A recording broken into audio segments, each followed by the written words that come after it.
Winter 2023 Buffalo Trace released George C. Stagg and Stagg Batch 23C at about the same time. Unfortunately, 2023 George C. Stagg had an off-profile note for me. So, was the Stagg actually better than George C. Stagg? Well, we're going to do a blind to find out, so stick around.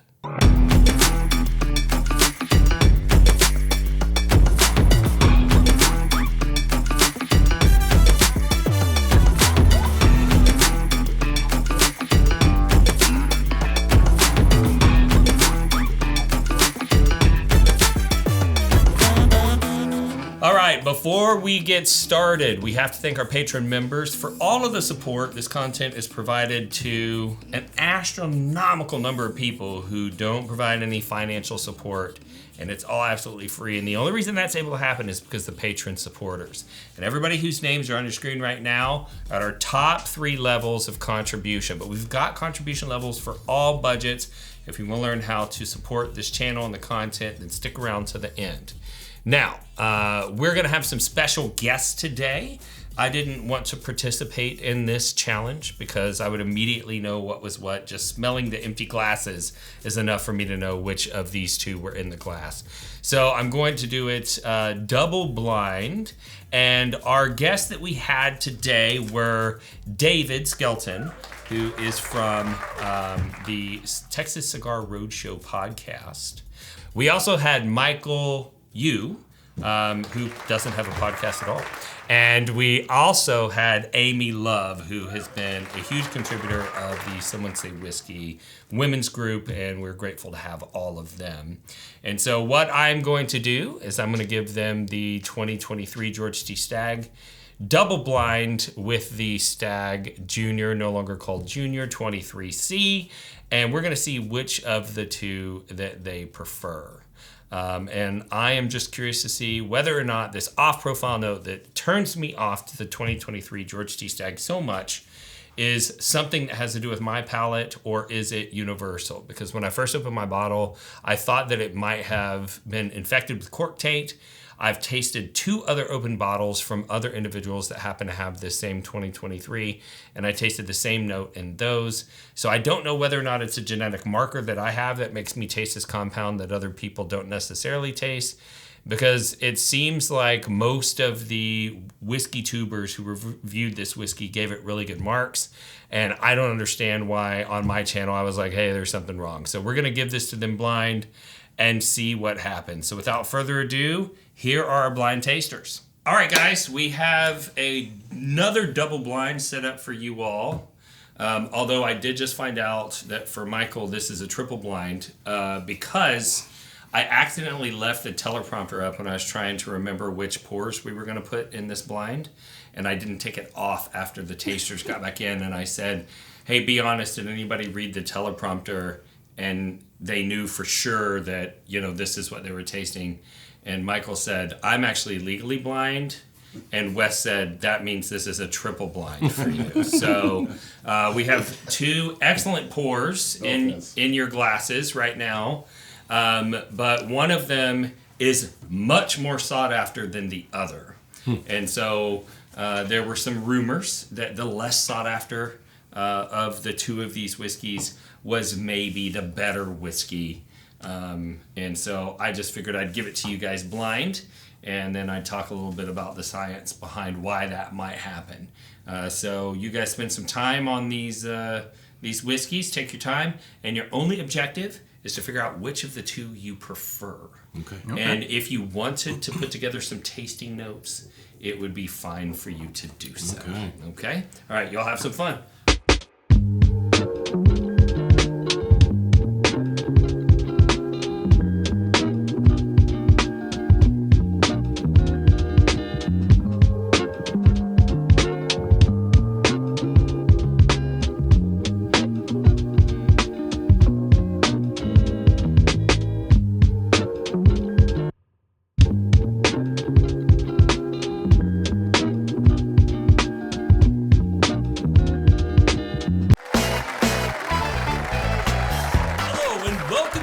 Episode of What You Have on Your E-commerce site. I'm your host, Randy Sullivan. Let's get right to the questions. Do you have Glen toppers? Yes. Do you have t-shirts? Yes. Do you have bottle carrying bags? Yes. Do you have storage? Yes. Do you have an aroma kit? Yes. People, we have everything at bourbonrealtalk.com. This is stupid. Why do we even need a game show?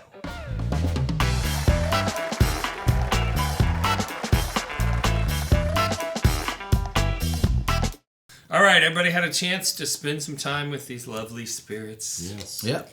Parse them out. All right. So we'll start with you, Amy. Mm-hmm. You had 2 glasses, one on your left, one on your right. Yes. And the one on your left, was it 1 or 2 for you? It's going to be a tough call, but I'm going to call that number 1.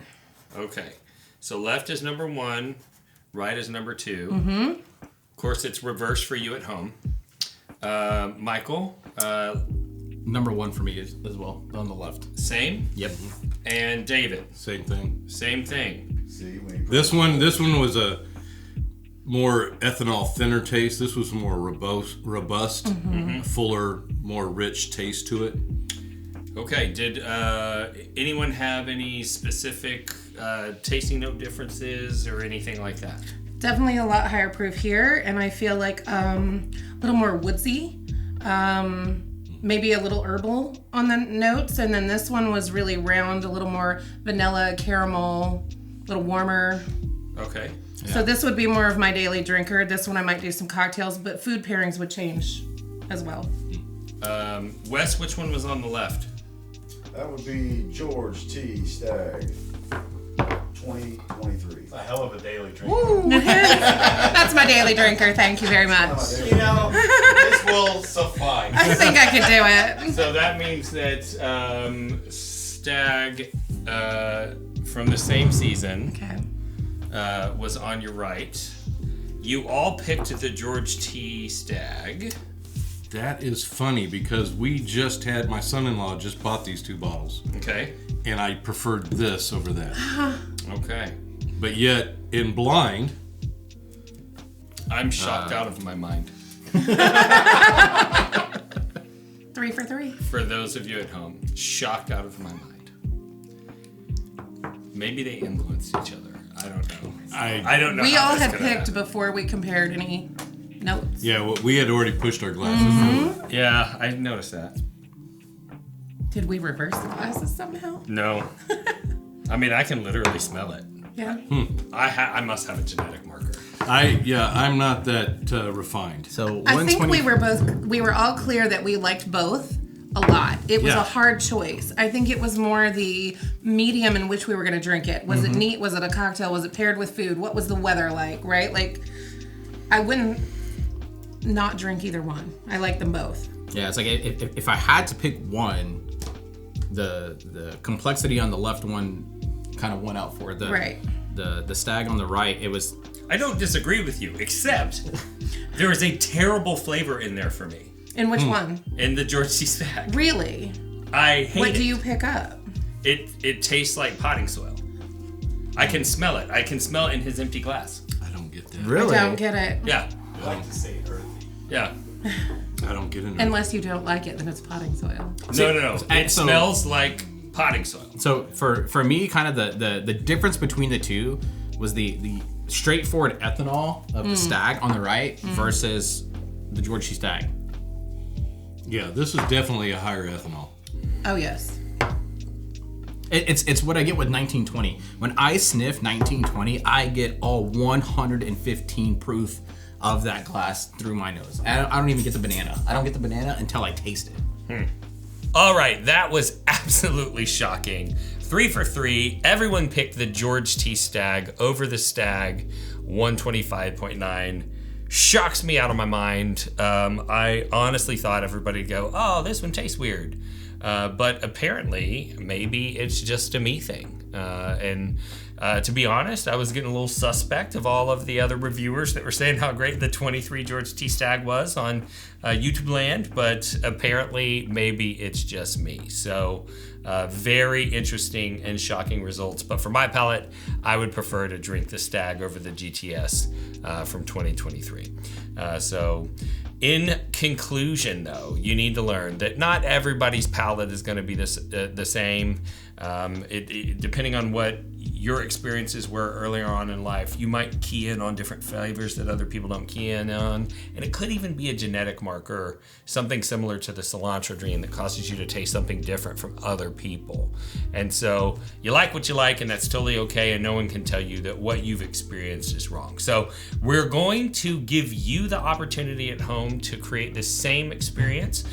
We are going to be sending out 5 1-ounce sample packs that include both the 2023 George T Stagg and the Stagg 23C at 125.9, and those are going to be blind so that you'll be able to send us your results and let us know which one you prefer after you've had a chance to taste your samples. All you have to do to enter this free giveaway is to like this video, subscribe to the channel, ring the bell, which will notify you of future content pieces, as well as future giveaways, because there's a giveaway in every episode.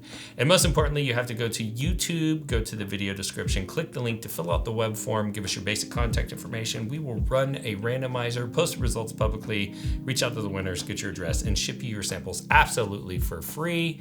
And if you like this content, you want to think about supporting the channel, we have 3 ways to do that. The first is to join Patreon.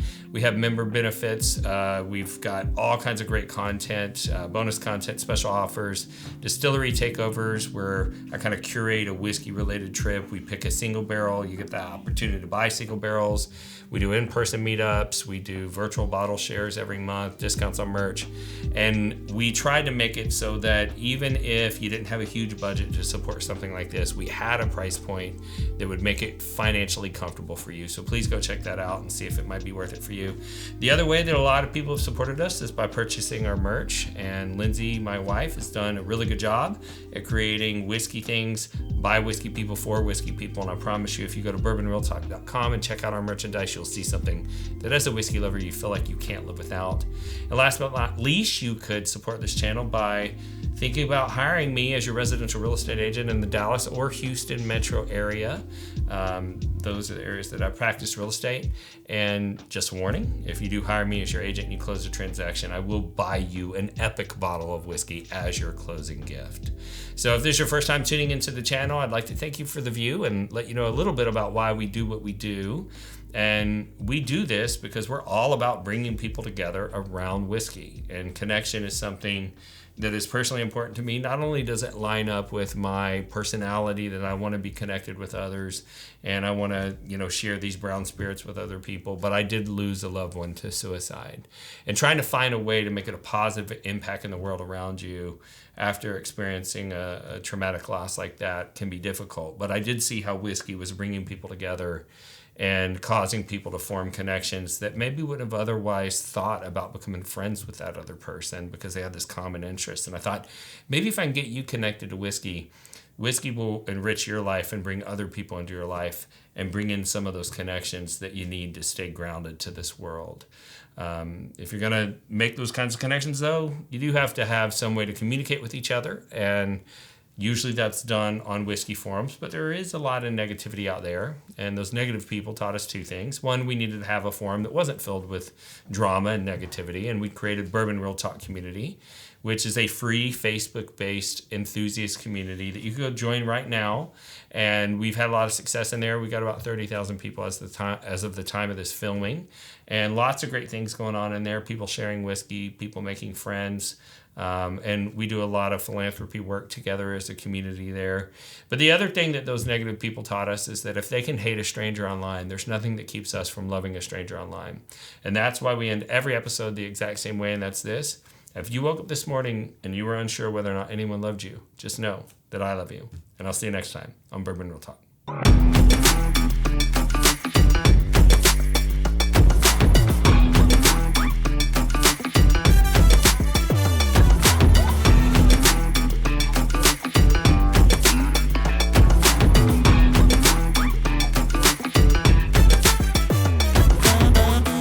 Whiskey troll is a person who seeks negative attention and uses contrarian attitudes to derail civil discussion in online forums. They communicate in ways they never would face to face because they're keyboard warriors. Their only goal is to make other people feel inferior. Hey guys, I'm new here. I just got my first Blanton's. And trust me, you probably paid way too much. I don't care much about the Blantons, but nice. There's no way that she didn't buy that at secondary. Idiot. Oh, I know how you got that bottle. So, are you sick and tired of the whiskey trolls running your fun online? Well, that's why we started Bourbon Real Talk Community. Congratulations. Let me know what you think when you open it up. Hey, welcome to the group. Let me send you over a sample of Blanton's Gold and straight from the barrel. See how you like those.